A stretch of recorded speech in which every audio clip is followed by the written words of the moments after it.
Praise the lord. मसीह यस्सु में आप सभी की सलामती हो। मेरा नाम पास्टर राफिल भट्टी। मैं खुदावन अपने खुदा का शुक्र अदा करता हूँ। खुदा ने ये मुमकिन जाना है खुदा के ज़िंदगी बख्श कलाम को मैं आप तक सुना सकूँ। और सबसे पहले मैं अपने खुदा का शुक्र अदा करता हूँ, उसके बाद 5-4 टीवी की पूरी टीम का और पास्टर सुहेल लतीफ़ का मैं शुक्र अदा करता हूँ। खुदा ने ये मुमकिन जाना कि मैं 5-4 टीवी पे आकर ज़िंदगी बख्श के कलाम को सुना सकूँ। तो मेरे अजीज़ों, ये कलमा निजात का कलमा है। लूका की अंजील उसका 23वां बाब उसकी 43वीं आयत में आपको सामने पढ़ूंगा, लेकिन उससे पहले मैं आपको ये बताना चाहता हूँ कि आप देखते हैं कि कई जगह पर और कई दीगर एरियाज पर आपको इस बात सीखने को मिलेगी कि इस वक्त रोज़े का अयाम है, हमें ये नहीं करना, हमें वो नहीं करना। यानी कि आजमाइश से भी हमें हमारे इर्द गिर्द के लोग बताते हैं। लेकिन कलाम खुदा हमें इस बात को वाज़ेह तौर पे बताता है कि ईमान रख तो तुझे ज़िंदगी का ताज मिलेगा, और ईमान खुदा यस्सु मसीह पर रखना है। और अब देखें कि यहाँ पर भी डाकू ईमान रख रहा है। और मैं आपके सामने जब आयत पढ़ूंगा इसे गौर से सुनिएगा, क्योंकि जब ये से आप सुनेंगे तो मेरा ये ईमान है खुदा आपकी रूहानी तरक्की का बाइस बनेगा और आप रूहानी तौर से बदले होंगे। हालेलुया। आए लूका की अंजील उसका 23वां बाब और उसकी 43वीं आयत में आपके सामने पढ़ूंगा। उसने उससे कहा, मैं तुझसे सच कहता हूँ आज तू मेरे साथ फिरदौस में होगा। पाक कलाम की पढ़े और सुने जाने में खुदा की खास बरकत। मेरे अजीजों, जिस तरह मैंने ये आयत पढ़ी और इसमें वादे तौर पर लिखा है कि उसने उससे कहा, मैं तुझसे सच कहता हूं आज तू मेरे साथ फिरदौस में होगा। लेकिन मैं इसकी अगली आयतों पर आपको गौर करना चाहता हूं। 39 आयत से मैं पढ़ना चाहूंगा।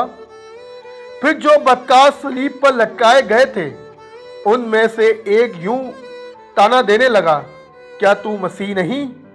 तू अपने आप को और हमको बचा। मगर दूसरे ने उसे झिड़क कर जवाब दिया, क्या तू खुदा से भी नहीं डरता? हालांकि इसे सज़ा में गिरफ्तार है और हमारी सज़ा तो वाजिब है, क्योंकि अपने कामों का बदला पा रहे हैं। लेकिन इसने तो कोई बेऐब काम नहीं किया।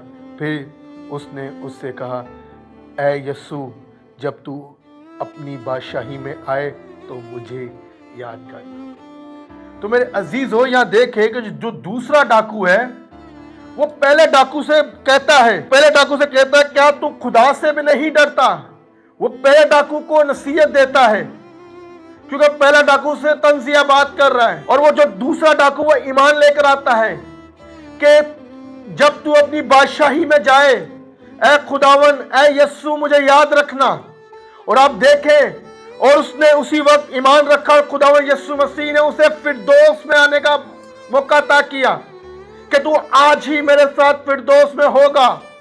दूसरी तीसरी कोई बात नहीं कही, फौरन उसे उसकी ईमान के मुताबिक ये जवाब दिया कि तू आज ही मेरे साथ फिरदौस में होगा। तो आप देखें, अगर हम किसी चीज में बीमार हैं, मुश्किल में, परेशानी है, तो हमें फौरी तौर पर ईमान रखना चाहिए। अगर हम फौरी तौर पर ईमान रखेंगे तो जिस तरह आप देखें कि डाकू बदकार था, आप कलाम खुदा में देख रहे हो, लेकिन खुदावन यस्सु मसीह ने उसे कहा, तू आज ही मेरे साथ फिरदौस में होगा। अगर आप भी चाहते हैं कि आपकी जिंदगी में रूहानी तरक्की का, आपकी जिंदगी में काम हो कोई, तो आपने भी ईमान रखना है और खुदावन अपने खुदा से ये कहना है कि जिस तरह डाकू को तूने फिरदौस अता की, मेरी ज़िंदगी में भी इसी ईमान के मुताबिक मैं ईमान रखता हूँ, मेरी ज़िंदगी में काम कर। हालेलुया। तो ये वक्त है कि आप अपनी ज़िंदगी में, अगर आप 12 बरस की औरत को देखें तो वो भी अपने जी में कह रही है कि मैं उसकी पोशाक छू लूंगी तो मैं अच्छी हो जाऊंगी। यानी कि उसने सिर्फ सोचा, उसने ये नहीं सोचा कि मैं इसका हाथ पकड़ लूंगी, उसने ये नहीं सोचा कि मैं इसके पास जाके कोई बात करूं, उसने ये नहीं सोचा कि मैं इसकी बात को समझूं। उसने सिर्फ यही सोचा कि मैं अपने इस ईमान से इसकी पोशाक ही छू लूंगी तो मैं अच्छी हो जाऊंगी।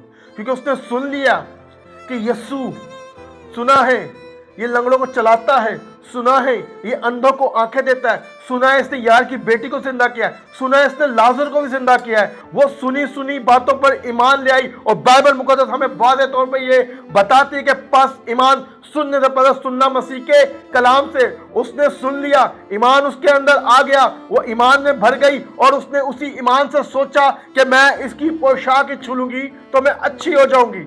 और उसी ने वक्त उसने पोशाक को छुआ और यीशु मसीह ने कहा कि मुझे किसी ने छुआ है। तो कलाम खुदा में वहां लिखा है कि शागिर्द उससे कहना शुरू हो गया कि भीड़ तुझ पर गिरती पड़ी, तुझे किसने छुआ है? कहता कि मुझसे कुव्वत निकली कि मुझे किसी ने छुआ है। अगर आप चाहते हैं खुदावन आपको छुए तो आप कलाम को पढ़ें, कलाम पर अमल करें, कलाम की जिंदगी को अपनी जिंदगी का हिस्सा बना ले। तो जिस तरह 12 बरस की औरत ने वो हिस्सा पाया, वही हिस्सा आपको खुदा अपने कलाम से देना चाहता है। हालेलुया। तो आप देखें कि खुदा का कलाम आपकी जिंदगी में जिस तरह आप देखते हो कि ईमान के जरिए काम कर रहा है, आपकी जिंदगी में भी खुदा काम करेगा। तो आप देखें जब 12 बरस की औरत ईमान रखकर, और इसी तरह खुदा आपसे भी चाहता है कि आप भी ईमान रखें। और मैं आपके सामने एक और हवाला पेश करता हूं, उसे गौर से सुनिएगा। रोमियो 10 बाब और उसकी 8वीं आयत आप गौर से सुनिएगा। बल्कि क्या कहती है ये कि कलाम तेरे नजदीक है, बल्कि तेरे मुंह और तेरे दिल में है। ये वही ईमान का कलाम है जिसकी हम मुनादी करते हैं कि अगर तू अपनी जुबान से यस्सु के खुदावन होने का इकरार करे और अपने दिल से ईमान लाए कि खुदावन ने उसे मुर्दों में से जलाया तो तू निजात पाएगा। देखिए यहाँ पर वाज़ेह तौर पर यह बात साबित हो चुकी है कि अगर तू अपने दिल पर ईमान रखेगा कि खुदावन यीशु मसीह ही खुदावन है तो तू निजात पाएगा। जिस तरह डाकू ने निजात पाई, इसी तरह खुदा आपके लिए भी यही बात साबित कर रहा है कि आप ईमान रखेंगे तो आप भी निजात पाएंगे। ईमान खुदा के बेटे यीशु मसीह पर रखना है, वही यीशु मसीह जो आपके लिए मारा गया, गाला गया, लेकिन तीसरे रोज मुर्दों में से जी उठा। ये आपका ईमान है और यही असल मसीहत की हकीकत है और यही हमारा ईमान है कि खुदावंद यीशु मसीह ही हमारा जिंदा खुदा है। हालेलुया। सो अब इस बात को देखें कि ईमान रखने से हमें बहुत सी चीजें, अगर मैं आपको अपनी गवाही बताऊं तो मेरी गवाही भी कुछ ईमान के मुतालिक है। कोई प्लान नहीं था कि खिदमत में मैं आऊंगा, लेकिन खुदा के प्लान बड़े, खुदा के प्लान आपके साथ सादा कामयाबी के होते हैं। हमारे इंसानों के प्लान, हम दुनिया के प्लान सिर्फ इतने होते हैं, ये खुदा के प्लान बड़े होते हैं।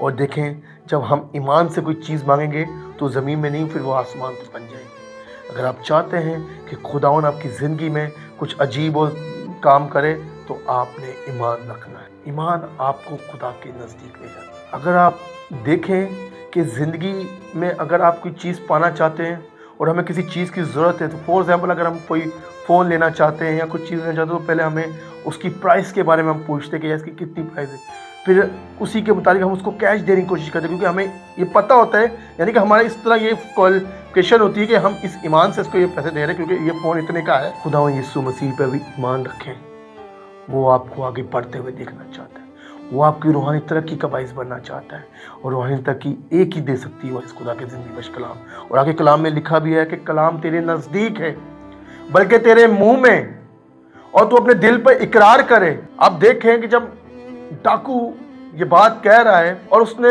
जब कहा कि जब तू अपनी बादशाही में जाए तो मुझे याद रखना, तो खुदावंद यीशु मसीह का तू आज ही मेरे साथ फिरदौस में होगा। यानी कि उसने जो ईमान रखा, बड़ी खुशहाल बात है, उसने जो ईमान रखा, खुदा ने उसके ईमान के मुतालिक ही उसे ये बात का जवाब दिया कि तू आज ही फिरदौस में होगा। आप भी ईमान रखें कि खुदावन आपकी मुश्किल परेशानी बीमारी से आपको आज निजात दे रहा है, तो आप भी ईमान रखें। जिस तरह डाकू को ईमान के मुताबिक उसी वक्त जवाब मिला, आपकी जिंदगी में भी खुदा जवाब देगा। और कलाम खुदा आपके नजदीक है, ये वाज़ेह तौर पर वो बता रहा है कि आप निजात के जरिए खुदा के नजदीक है। हालेलुया। ईमान रखें, खुदा आपकी ज़िंदगी को बदलने की कुव्वत रखता है। खुदा कलाम आपको बढ़ने की कुव्वत देता है। खुदा का कलाम आपको रूहानी तरक्की का बाइस बनता है। मेरे अजीज़ों, खुदा का कलाम आपकी ज़िंदगी में रूहानी तरक्की का اس سارے وقت کے لیے میں خدا کے کلام کی شکرگزاری کرتا ہوں. خدا نے ایک بار یہ وقت بخشا کہ میں خدا کی زندگی پر کلام کو سناؤں. تو سننے والوں کو میری طرف سے ایک بار پھر سے ایمان کے متعلق ایمان رکھیں, خدا آپ کی زندگی کو بدلے گا. God bless you. آئے میں آپ سب کے لیے دعا کرنا چاہتا ہوں. آسمانی باپ, ہم تیری شکرگزاری کرتے ہیں اس سارے وقت کے لیے. میں تیرا شکر ادا کرتا ہوں تمام زندگیوں کے لیے خدا جو اس وقت مجھے دیکھ رہی ہیں. میں ان سب کے لیے برکت کی دعا چاہتا ہوں کہ خدا ان کی زندگی میں تیرا کلام اس طرح جڑ پکڑے, وہ روحانی طور سے خدا بدلے جائیں. اور خدا اگرچہ کوئی بیمار یہاں دیکھ رہا ہے تو آج اس ٹی وی چینل کے وسیلے سے ان کی زندگی میں خدا تیرا کلام ان کی زندگی میں روحانی ترقی کا باعث بنے, شفا کا ذریعہ بنے خدا, اور خدا ان کی زندگی سے تیرا کلام جاری ہو اور وہ خداوند زندگی میں تیرے کلام کو حاصل کریں. خداوند میں تیرا بندہ تمام شہر کراچی کے لیے, ملک پاکستان کے لیے برکت کی دعا چاہتا ہے. 5 ٹی وی کے لیے, تمام زندگیوں کے لیے میں برکت کی دعا چاہتا ہوں. ایک ایک چھوٹی برکت دے. آمین.